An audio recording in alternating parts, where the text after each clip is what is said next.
పల్నాడు జిల్లాలో ప్రశాంత వాతావరణం తీసుకువస్తామని ఎస్పీ మల్లికార్గే అన్నారు. పల్నాడు జిల్లా నూతన ఎస్పీగా మల్లికా గార్గే బాధ్యతలు స్వీకరించారు. ఎన్నికల నేపథ్యంలో జిల్లాలో జరిగిన గొడవల కారణంగా గత ఎస్పీ బిందు మాధవిని ఎన్నికల కమిషన్ సస్పెండ్ చేసిన విషయం తెలిసిందే. ఈ క్రమంలో మల్లికార్గే జిల్లా నూతన ఎస్పీగా నియమితులయ్యారు.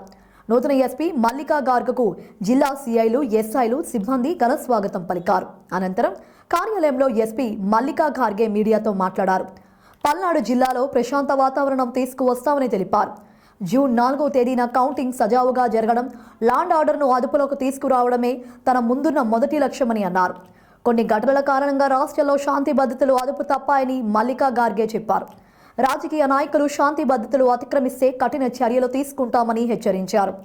పోలీసు అధికారులు తప్పుడు చర్యలకు పాల్పడితే కఠిన చర్యలు తప్పవని వెల్లడించారు. ఈరోజు ఎస్పీ పల్నాడుగా చార్జ్ తీసుకున్నాను. సో ఇప్పుడు మీ అందరికీ తెలుసు దట్ మన దగ్గర పల్నాడులో అండ్ ఇంకా కొన్ని చోట్ల ఆంధ్రప్రదేశ్లో there have been incidents of post poll and poll day violence. So దానివల్ల కొంచెం డిస్టర్బ్ పరిస్థితి ఉంది, పర్టికులర్లీ పల్నాడు జిల్లాలో. సో నా ఫస్ట్ ప్రయారిటీ ఉంటుంది to restore the law and order situation to normalcy. So మన దగ్గర చాలా ఇన్సిడెంట్స్ జరిగినాయి. ఇప్పుడు ఇంకా ఏం ఇన్సిడెంట్స్ జరగకుండా చూడటం నా ఫస్ట్ ప్రయారిటీ ఉంటుంది. దాంతోపాటు peaceful counting process and next few days after counting. So that is my first priority. Secondly, so many cases have been registered. చాలా కేసెస్ నమోదు చేయడం జరిగింది. దాంట్లో చాలామంది అక్యూజ్ కూడా ఐడెంటిఫై చేయడం జరిగింది.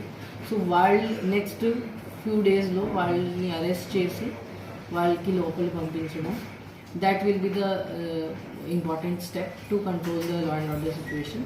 దాంతోపాటు ఇంకా ట్రబుల్ మాంగర్స్ ఎవరు ఉన్నారు, మనకి ట్రబుల్సమ్ విలేజెస్ ఏమున్నాయి, దాని మీద గట్టిగా సర్వేలెన్స్ పెట్టడం, ప్లస్ మనకి చాలా ఫోర్స్ కూడా ఇవ్వడం జరిగింది పైనుంచి. అండ్ సెక్షన్ 144 కూడా అమల్లో ఉంది. సో అది గట్టిగా ఎన్ఫోర్స్ చేయడం, so that no untoward incidents take place. So that is my main priority. And my request to all political persons, candidates, political parties and public, na main request ఇది ఉంటుంది that మీరు law and order the rule of law the పాలన చేయాలి. Otherwise action చేయడం జరుగుతుంది. We will not spare. ఎవరైనా ఉండొచ్చు, ఎంత పెద్ద వాళ్ళు ఉండొచ్చు, ఎనీ పార్టీ నుంచి ఉండొచ్చు, ఎనీ గ్రూప్ నుంచి ఉండొచ్చు, that is immaterial. If anybody violates the law, వాళ్ళ మీద as per law strict action చేయడం జరుగుతుంది.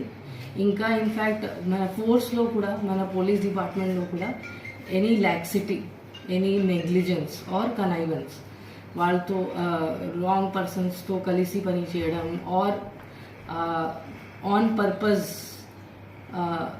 ఇగ్నోర్ చేయడం, ఇవి కూడా టాలరేట్ అవ్వదు. ఇన్ఫ్యాక్ట్ నేను డిపార్ట్మెంటల్ యాక్షన్ కంటే కూడా ఎక్కువ యాక్షన్ తీసుకుంటాను. వాళ్ళకి కూడా ముద్దయిగా చూస్తాను నేను. మన పోలీస్ డిపార్ట్మెంట్ వాళ్ళు కూడా ఇట్లా బిహేవ్ చేస్తారు. So it is a very very serious situation. ఆ సీరియస్నెస్ బట్టి ఆ బాధ్యత తీసుకుని మనం పని చేయాలి. ఇన్ఫ్యాక్ట్ ఒక మాట నేను చెప్పాలి అనుకుంటున్నాను. మన ఆంధ్రప్రదేశ్ది దీని ముందు రెప్యుటేషన్ చాలా బాగా ఉండేది త్రూ అవుట్ ఇండియా. ఇప్పుడు సడన్గా ఇది మారిపోయింది. నేను ఇప్పుడు జస్ట్ చండీగఢ్లో